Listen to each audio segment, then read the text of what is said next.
अस्सलामु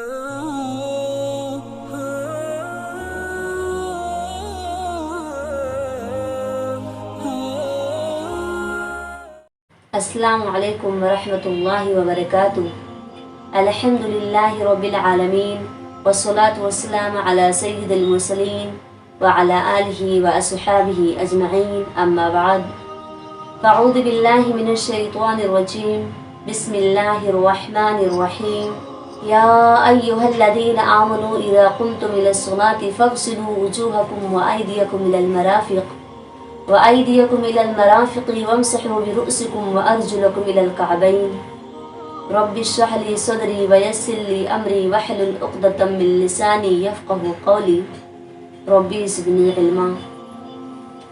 सामिईन किराम, आज जिस मौज़ू पर मैं आपके सामने पेश करूँगी वो है वज़ू का मसनून तरीक़ा, यानी सुन्नत तरीक़े के मुताबिक वज़ू किस तरह करें और वज़ू करते हुए किन बातों का ध्यान रखना ज़रूरी है। सबसे पहले हम ये जान लेते हैं कि वज़ू के माना क्या है। वज़ू के माना है नमाज के लिए जिस्म के ख़ास आज़ा को पानी से धोना। वज़ू इतनी अहम और ज़रूरी है कि उसके बगैर नमाज ही नहीं होती।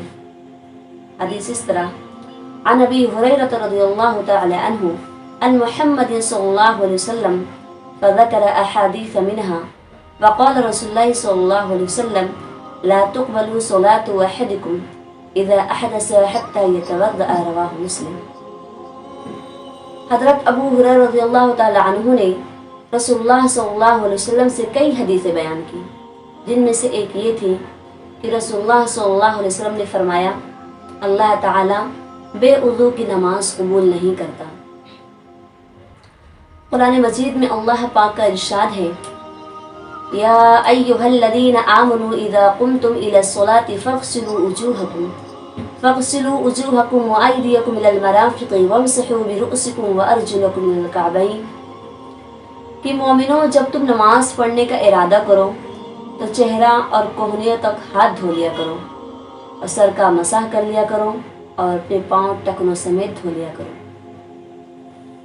कुरान और हदीस से वज़ू की अहमियत और फ़र्ज़ियत का पता चलता है कि वज़ू कितना अहम और ज़रूरी है।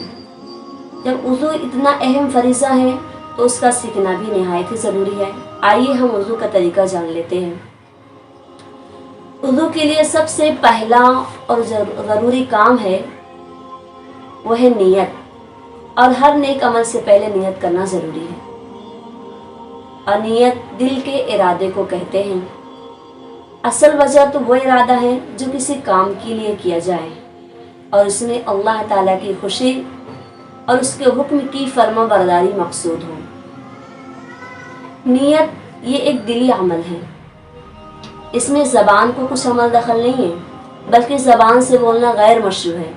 शरीयत में कहीं साबित नहीं है कि नियत को हम ज़बान से कहें।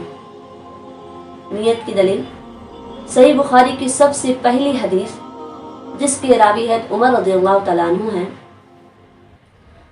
उमर रज़ियल्लाहु तआला अन्हु से रिवायत है कि नबी अकरम सल्लल्लाहु अलैहि वसल्लम ने इरशाद फरमाया, इन्नमल अअमालु बिन्नियात, तमाम अमाल का दारो मदार नियतों पर है। लिहाजा इसके बगैर कोई अमल शरअन शुमार नहीं होगा और हर शख्स के लिए वही कुछ है जिसकी उसने नियत की है। नियत करने के बाद बिस्मिल्लाह पढ़ना ज़रूरी है। हदीस इस तरह है, अन अबी सईद इब्न ज़ैद रज़ियल्लाहु तआला अन्हु क़ाल क़ाल रसूलुल्लाह सल्लल्लाहु अलैहि वसल्लम ला वुज़ूअ लिमन लम यज़कुर इस्मल्लाहि अलैहि, रवाहु तिर्मिज़ी। हज़रत सईद बिन ज़ैद रज़ियल्लाहु तआला अन्हु कहते हैं कि रसूलुल्लाह सल्लल्लाहु अलैहि वसल्लम ने फरमाया, जिसने वज़ू से पहले बिस्मिल्लाह ना पढ़ी उसका वज़ू नहीं होता। वज़ू से पहले बिस्मिल्लाह पढ़ना ज़रूरी है। उसके बाद दोनों हथेलियाँ कलाई तक 3 मरतबा अच्छी तरह धोएं, फिर 3 बार कुल्ली करें। पूरे मुंह में अच्छी तरह पानी घुमाकर कुल्ली करें, फिर 3 मरतबा नाक में पानी डालकर बाएं हाथ से नाक साफ करें। नाक की नरम हड्डी तक पानी पहुंचाना ज़रूरी है। उसके बाद 3 मरतबा चेहरा धोएं। चेहरे की हद ये है, पेशानी की बालों से लेकर ठोड़ी के नीचे तक एक कान की लौ से दूसरे कान की लौ तक पूरा चेहरा अच्छी तरह धोएं। औरतें अगर नाक में कील वगैरह पहनी है तो उसे घुमाकर उसके नीचे भी पानी अच्छी तरह पहुंचाएं। चेहरा धुलने के बाद सीधा हाथ कोहनियों समेत 3 मरतबा अच्छी तरह मलमल के धोएं। ये नहीं कि एक मरतबा मल के धुले फिर दूसरी तीसरी मरतबा यूं पानी लिए और बहा लिए, नहीं, तीनों मरतबा अच्छी तरह मलमल के धुलना है। इसी तरह उल्टा हाथ 3 मरतबा कोहनियों तक धोएं। हाथ धुलने के बाद पूरे सर का मसा करें और कानों का भी मसा करें। सर के मसा का मसनून तरीका हदीस में इस तरह है। हज़रत अब्दुल्लाह बिन ज़ैद बिन आसिम रज़ियल्लाहु तआला अन्हु वज़ू का तरीका बयान करते हुए कहते हैं कि रसूलुल्लाह सल्लल्लाहु अलैहि वसल्लम ने अपने सर का मसा इस तरह किया कि अपने दोनों हाथ आगे से पीछे ले गए और पीछे से आगे की तरफ लाए। यानी पहले सर के अगले हिस्से से शुरू किया, दोनों हाथों को गुद्दी तक ले गए, फिर जहां से शुरू किया था वहीं तक वापस लाए। हदीस सही बुखारी। ये हुआ पूरे सर का मसा। अब सर के मसा के साथ कानों का मसा करना भी ज़रूरी है और कानों के मसा का मसनून तरीका हदीस में इस तरह है। हज़रत अब्दुल्लाह बिन अब्बास रज़ियल्लाहु तआला अन्हु वज़ू का तरीका बयान करते हुए कहते हैं कि रसूलुल्लाह सल्लल्लाहु अलैहि वसल्लम ने अपने सर का मसा किया और कानों का भी।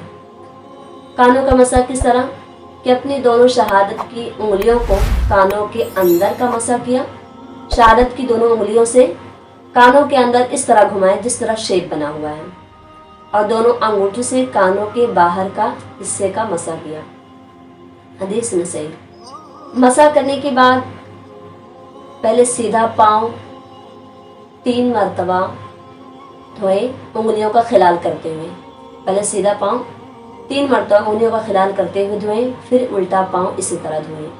उंगलियों का खिलाल करना ज़रूरी, हाथ पैर की उंगलियों का खिलाल ज़रूर करें और मर्द हजरात अपने दाढ़ी का खिलाल करें। ये हुआ वज़ू का मुकम्मल तरीका।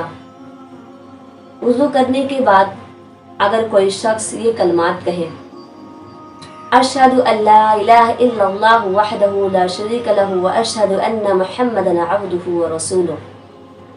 हदीस में इसकी फजीलत ये आती है। तो उमर रज़ियल्लाहु तआला अन्हु से रिवायत है कि नबी अकरम सल्लल्लाहु अलैहि वसल्लम ने इरशाद फरमाया, जो शख्स मुकम्मल वज़ू करे और अच्छी तरह वज़ू करे, उसके बाद ये कलमात कहे, अशहदु अल्ला इलाहा इल्लल्लाहु वहदहु ला शरीका लहु व अशहदु अन्ना मुहम्मदन अब्दुहु व रसूलुहु, तो उसके लिए जन्नत के 8 दरवाजे खोल दिए जाते हैं, जिसमें से चाहे वो दाखिल हो जाए। भी ज़रूर पढ़ेंगे। वज़ू के ताल्लुक से कुछ बातों का ध्यान रखना भी ज़रूरी है। पहली बात, वज़ू करते हुए पानी के इस्तेमाल में एहतियात करना चाहिए। अगरचे समुंदर के किनारे ही बैठकर वज़ू कर रहे हो तो भी कितनी भी वाफर मिकदार में पानी हो, पानी उतना ही ले जितने की हमें ज़रूरत है। पानी के इस्तेमाल में फजूल खर्ची न करें।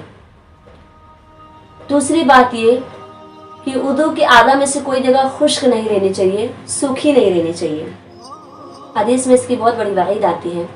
अनस रज़ियल्लाहु तआला अन्हु फरमाते हैं कि नबी अकरम सल्लल्लाहु अलैहि वसल्लम ने एक आदमी को देखा जिसके पाँव में वज़ू करने के बाद नाखून जितनी जगह खुश्क थी, नाखून जितनी जगह सूखी थी, तो रसूलुल्लाह सल्लल्लाहु अलैहि वसल्लम ने उसे हुक्म दिया कि वापस जाकर अच्छी तरह वज़ू कर। हदीस अबू दाऊद नसई में है। दूसरी हदीस इस तरह, हज़रत अबू हुरैरा रज़ियल्लाहु तआला अन्हु से रिवायत है कि नबी अकरम सल्लल्लाहु अलैहि वसल्लम ने एक आदमी को देखा जिसने वज़ू में अपनी एड़ी नहीं धोई, तो आप सल्लल्लाहु अलैहि वसल्लम ने फरमाया, खुश्क एड़ियों के लिए आग का अज़ाब है। हदीस सही मुस्लिम। इतनी बड़ी वईद है, जल्दबाजी में वज़ू ना करें बल्कि इत्मीनान से और अच्छी तरह वज़ू करें। वज़ू के आज़ा को 1 बार या 2 बार या 3 बार धोना तो दुरुस्त है, लेकिन इससे ज़ायद धोना गुनाह है। एक बार धोने की दलील इब्न अब्बास रज़ियल्लाहु तआला अन्हु से रिवायत है कि नबी अकरम सल्लल्लाहु अलैहि वसल्लम ने वज़ू करते हुए 1-1 मरतबा आज़ा धोए। 2 बार धोने की दलील हज़रत अब्दुल्लाह बिन ज़ैद रज़ियल्लाहु तआला अन्हु से रिवायत है کہ نبی اکرم صلی اللہ علیہ وسلم نے وضو کیا اور 2 مرتبہ آزاد ہوئے. 3 بار دھونے کی دلیل حضرت عامر بن شعیب رضی اللہ تعالیٰ عنہ اپنے والد اور دادا سے روایت کرتے ہیں کہ ایک دیہاتی نے رسول اللہ صلی اللہ علیہ وسلم سے وضو کا طریقہ دریافت کیا، وضو کا طریقہ پوچھا. تو نبی اکرم صلی اللہ علیہ وسلم نے 3 بار وضو کے آزاد ہو کر دکھائے اور فرمایا کہ یہ ہے وضو کا طریقہ. جس نے اسے زیادہ مرتبہ دھویا اس نے برا کیا، ظلم کیا اور زیادتی کی. یعنی 3 بار سے زائد دھونا گناہ ہے، 3 میں زیادتی ہے. 1 بار دھونا واجب ہے، ضروری ہے. اگر پانی کی قلت ہے تو 1 بار بھی دھو سکتے ہیں، 1 بار دھونا تو واجب ہے. لیکن 3 بار دھونا افضل اور بہتر ہے. لیکن 3 بار سے زائد دھونا گناہ ہے، اس سے پرہیز کریں. اب یہ جانیں کہ ایک وضو سے کئی نمازیں بھی پڑھی جا سکتی ہیں. اگر ہمارا وضو باقی ہے تو ایک وضو سے کئی نمازیں بھی پڑھ سکتے ہیں. حضرت بریدہ رضی اللہ تعالیٰ عنہ سے روایت ہے کہ فتح مکہ کے دن رسول اکرم صلی اللہ علیہ وسلم نے ایک وضو سے کئی نمازیں پڑھی اور وضو کرنے کے بعد اپنے اعضائے وضو کو کسی کپڑے وغیرہ سے خشک بھی کر سکتے ہیں. عائشہ رضی اللہ تعالیٰ عنہ فرماتی ہیں کہ نبی اکرم صلی اللہ علیہ وسلم کے لیے ایک کپڑا تھا جس کو نبی وسلم وضو کرنے کے بعد اپنے اعضائے وضو کو خشک کرتے تھے، سکھاتے تھے. تو اگر کوئی سکھانا چاہے تو وہ بھی درست ہے، سکھا بھی سکتے ہیں. وضو کرنے کے بعد اپنے اعضائے وضو کو پونچھ بھی سکتے ہیں. وضو کرنے کے بعد بے مقصد باتیں اور فضول کام نہ کریں. کیوں؟ کیونکہ وضو کرنے کے بعد وضو کرنے والا شخص نماز کی حالت میں ہوتا ہے. وضو کرنے کے بعد فضول باتیں اور فضول کام نہ کریں. یہ تھی کچھ باتیں جن کا دھیان رکھنا ضروری ہے. اب آخر میں اللہ تعالیٰ سے دعا ہے کہ وہ ہمیں دین کے احکام کو سیکھنے اور اس پر عمل کرنے کی توفیق عطا فرمائے. آمین ثم آمین. وآخر دعوانا الحمد للہ رب العالمین. السلام علیکم ورحمۃ اللہ وبرکاتہ.